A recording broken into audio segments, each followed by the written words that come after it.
मी 13 फेब्रुवारीला मतदारसंघाच्या बाहेर पडलो होतो।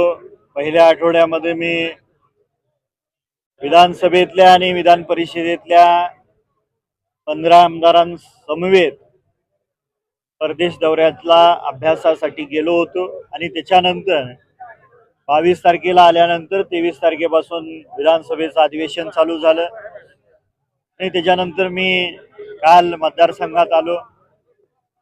या सर्व कार्यकर्त्यांनी जीवाचं रान करून पंचायत समितीच्या आणि जिल्हा परिषदेच्या सदस्यांना निवडून आणण्यामध्ये कष्ट घेतलं। त्यांचा आभार मानणं माझी नैतिक जबाबदारी होती आणि त्याचबरोबर 12 तारखेला पंचायत समितीच्या सभापती आणि उपसभापतीच्या निवडी आहेत। 19 तारखेला जिल्हा परिषदेच्या अध्यक्ष उपाध्यक्षांच्या निवडी आहेत। त्या संदर्भात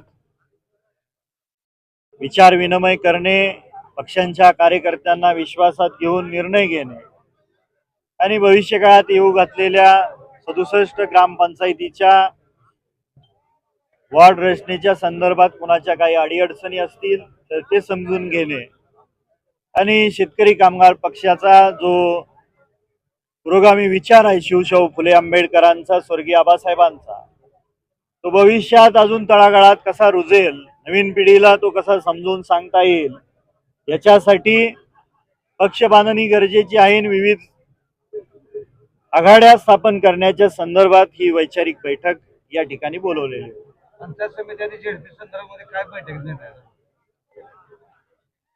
शेतकरी कामगार पक्षाची जी परंपरेने आलेली प्रक्रिया आहे त्या प्रक्रियेनुसार हा निर्णय समिती घेणार आहे आणि समितीचा निर्णय हा पक्ष कार्यकर्त्यांसमोर मांडला जाईल आणि त्याच्यानंतर तो निर्णय घेतला जाईल। सांगोला तालुका विकास आघाडीचे 9 उमेदवार पंचायत समितीचे सदस्य म्हणून निवडून आलेले आहेत आणि त्या 9 सदस्यांपैकी कुणाच्या गळ्यामध्ये सभापतीची आणि कुणाच्या गळ्यामध्ये उपसभापतीची माळ टाकणं हा निर्णय समिती घेईल। विकास आघाडीचा सभापती होणार का?